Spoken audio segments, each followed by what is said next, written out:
दोस्तों अमूमन बीजेपी की पहचान माफी मांगने वाली पार्टी के तौर पर बिल्कुल भी नहीं है। अगर कोई गलती हो भी जाए तो भी बीजेपी वाले माफी नहीं मांगते हैं। बीजेपी सरकार में इस्तीफे भी नहीं होते हैं, ये भी हम सब जानते हैं। लेकिन अब जो कभी नहीं हुआ वो होने लगा है। दोस्तों बीजेपी ने माफी मांगी है। माफी क्या मांगी है समझ लीजिए, हाथ जोड़कर माफी मांगी है। दोस्तों थोड़ी देर पहले मैंने आपको अपने चैनल में ये वीडियो दिखाया था जिसमें मैंने आपको बताया था कि निर्मला सीतारमण एक कार्यक्रम में थी और उस कार्यक्रम में तमाम लोग मौजूद थे। दरअसल वो बीजेपी का सदस्यता कार्यक्रम था, इसमें इलाके के लोग मौजूद थे। ये जो वीडियो था दोस्तों ये तमिलनाडु का वीडियो था। तमिलनाडु में सदस्यता अभियान चल रहा था, वहाँ पर कुछ बिजनेसमैन मौजूद थे और एक बहुत ही महत्वपूर्ण रेस्टोरेंट चेन है, बहुत बड़ी रेस्टोरेंट चेन है श्री अन्नपूर्णा होटल। दोस्तों उस रेस्टोरेंट चेन के मालिक श्रीनिवास जी ने अपनी समस्याएं रखी वित्त मंत्री के आगे, बिल्कुल एक आम व्यापारी की तरह कि अलग अलग चीज़ों पर अलग अलग टैक्स लगता है। अगर मैं अपने रेस्टोरेंट में एक बन बेच रहा हूँ तो उसमें कोई टैक्स नहीं लगता, लेकिन उसी बन में मक्खन लगा दूँ तो टैक्स लगता है। तो जो ग्राहक है वो कई बार बन अलग खरीद लेता है, मक्खन अलग खरीद लेता है और मेरे समझ नहीं आता कि मैं इसमें टैक्स कैसे लगाऊं, जीएसटी कैसे लगाऊं। जीएसटी को लेकर बेसिकली ये शिकायत कर रहे थे कि नमकीन में अलग जीएसटी है, इसमें अलग जीएसटी, उसमें अलग जीएसटी। तो आप जो जीएसटी का ये पूरा का पूरा परसेंटेज है उसको थोड़ा इजी कर दीजिए, उसको सरल कर दीजिए, जो कि एक बहुत ही नॉर्मल बात थी। उस वक्त वित्त मंत्री को देखकर ऐसा लगा कि वो भी बहुत लाइटली ले रही हैं उस बात को, मुस्कुरा रही थी वित्त मंत्री। हालांकि उनका चेहरा बता रहा था कि उनकी काफ़ी फजीहत हो गई है। लेकिन हैरानी तब हुई जब बीजेपी के official social media x handle से ये वीडियो शेयर किया गया जिसमें वही रेस्टोरेंट के मालिक वित्त मंत्री से माफी मांग रहे हैं। किस बात की माफी भाई? लोगों ने यही कहा कि किस बात की माफी? इस देश का एक सामान्य कारोबारी, सामान्य व्यापारी एक हमारी देश की वित्त मंत्री को अपनी समस्या बता रहा है, तो क्या उसको इतना प्रताड़ित किया गया कि उसे माफी मंगवाई गई? और उससे भी ज्यादा भयानक, बीजेपी के ऑफिशियल ट्विटर हैंडल से ये माफी शेयर की गई, ये वीडियो शेयर किया गया। मतलब रेस्टोरेंट के मालिक से पूछकर क्या ये वीडियो बनाया गया था? सवाल उठाए हर किसी ने। इस मुद्दे पर काफी बवाल मचा सुबह से। राहुल गांधी से लेकर कांग्रेस पार्टी के अध्यक्ष मल्लिकार्जुन खड़गे ने इस पर ट्वीट कर दिया। कांग्रेस पार्टी ने तो बाकायदा प्रेस कॉन्फ्रेंस कर दी। इसके बाद डीएमके ने भी इसका विरोध किया। तमिलनाडु में सत्ताधारी दल डीएमके, एमके स्टालिन की पार्टी, उन्होंने भी इसका विरोध किया।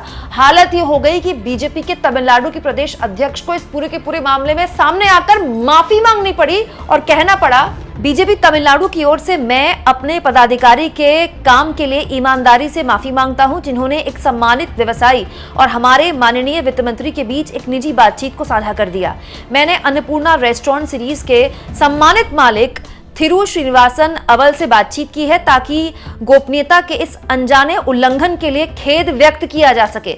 अन्नपूर्णा श्रीनिवासन अन्ना तमिलनाडु के व्यापारिक घरानों के प्रमुख स्तंभ है जो राज्य और देश की आर्थिक वृद्धि में महत्वपूर्ण योगदान दे रहे हैं। मैं सभी से अनुरोध करता हूं कि वो इस मामले को उचित सम्मान के साथ खत्म कर दें। मतलब बीजेपी के प्रदेश अध्यक्ष कह रहे हैं कि बीजेपी के पदाधिकारियों से गलती हो गई कि उन्होंने ये वीडियो शेयर कर दिया।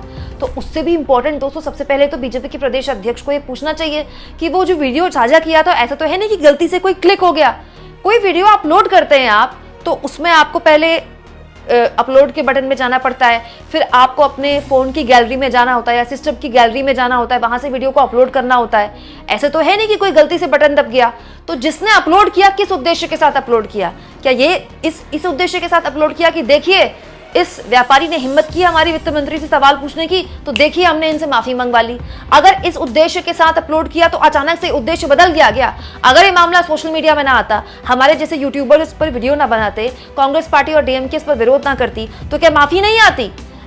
अगर गलती हुई थी दोस्तों तो गलती वीडियो के वायरल होने तक क्यों इंतजार किया गया गलती पर माफी मांगने का? उसी वक्त माफी क्यों नहीं मांगी गई जिस वक्त ये अपलोड हुआ था? उसके 2 मिनट के अंदर वीडियो डिलीट किया जा सकता था। लेकिन जब वीडियो पर बवाल हो गया तो माफी मांगी जा रही है। इस पूरे के पूरे मसले पर दोस्तों तमिलनाडु के अंदर जबरदस्त तरीके से बवाल मचा हुआ है, जबरदस्त। और राहुल गांधी ने और कांग्रेस पार्टी ने इस मुद्दे को न केवल दक्षिण भारत के लोगों की अस्मिता से जोड़ दिया, बल्कि ये भी कह दिया कि भाई आप अडानी अंबानी जैसे व्यापारियों के टैक्स माफ कर सकते हैं, लेकिन एक आम व्यापारी आपसे बस इतनी दरख्वास्त कर रहा है, बड़े सम्मान के साथ दरख्वास्त कर रहा है कि भाई जीएसटी का जो आपका पूरा का पूरा जाल है, बड़ा पेचीदा है, इसको सरल कर दीजिए ताकि हम आराम से टैक्स भर दें, हमको टैक्स भरने में दिक्कत ना हो। तो आप उससे माफी मंगवा रहे हैं। इस पूरे के पूरे मुद्दे पर कांग्रेस पार्टी ने जबरदस्त तरीके से कैसे सरकार की आलोचना की, वित्त मंत्री की आलोचना की, सुनिए।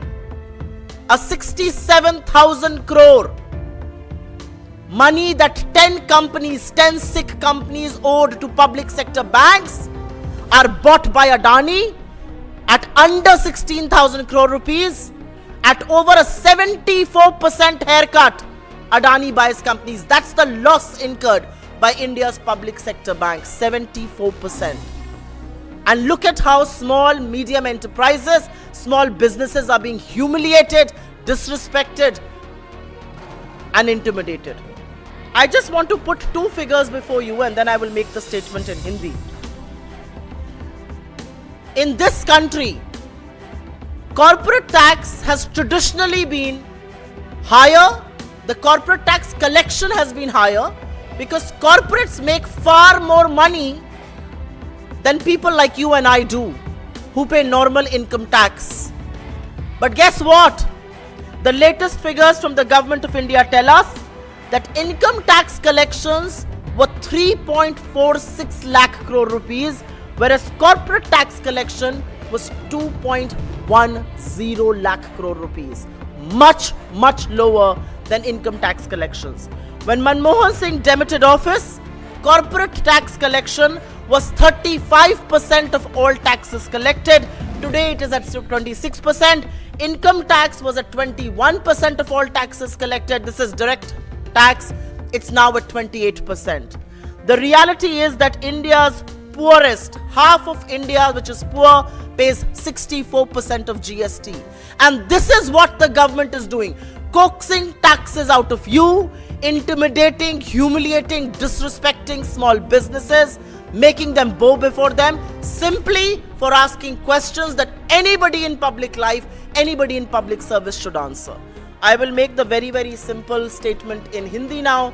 ये जो वीडियो आपने देखे, इसमें से पहला वीडियो कोयम्बटूर का है, 11 सितंबर का है। 11 सितंबर को भाजपा ने अपनी मेंबरशिप ड्राइव के तहत लोगों को आमंत्रित किया था। निर्मला सीतारमण वित्त मंत्री हैं, उनसे मिलने के लिए।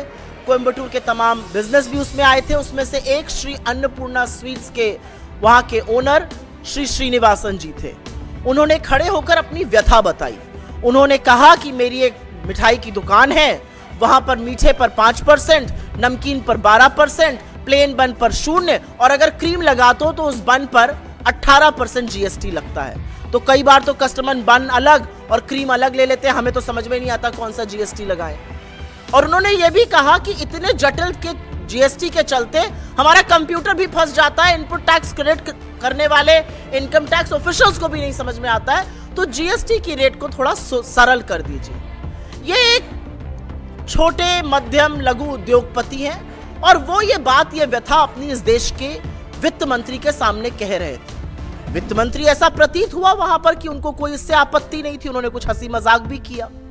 लेकिन 24 घंटे के अंदर उनको अलग से बुलाया जाता है श्री अन्नपूर्णा जी के मालिक को और उनसे माफी मंगवाई जाती है। चोरी से पीछे से उनका वीडियो रिकॉर्ड होता है। मुझे नहीं पता उनका कंसेंट, उनकी सहमति भी इसमें थी कि नहीं थी। उनका वीडियो रिकॉर्ड किया गया और उस वीडियो को बीजेपी की तमिलनाडु इकाई ने अपने ऑफिशियल हैंडल्स पर डाला। इसका क्या मतलब है? क्या इसका मतलब यह नहीं है कि इस देश की वित्त मंत्री के सामने अगर किसी ने अपनी व्यथा, अपनी तकलीफ, अपना दुख, अपना दर्द, अपने कारोबार की दिक्कत बताई तो बजाय उसको सुलझाने के उन्होंने उस व्यक्ति को डराना, धमकाना, उससे माफी मंगाना ज्यादा जरूरी समझा। इंग्लिश में एक टर्म होता है इंटॉक्सिकेटेड ऑन पावर। ये सत्ता का गंदा नशा, ये सत्ता के गंदे नशे में चूर अगर हरकत नहीं है तो ये और क्या है। और ये वो सरकार कर रही है जिसने छोटे लघु मध्यम उद्योगों की पीठ तोड़कर रख दी है। ये वो उद्योग है जिनके पास कोई चारा नहीं है।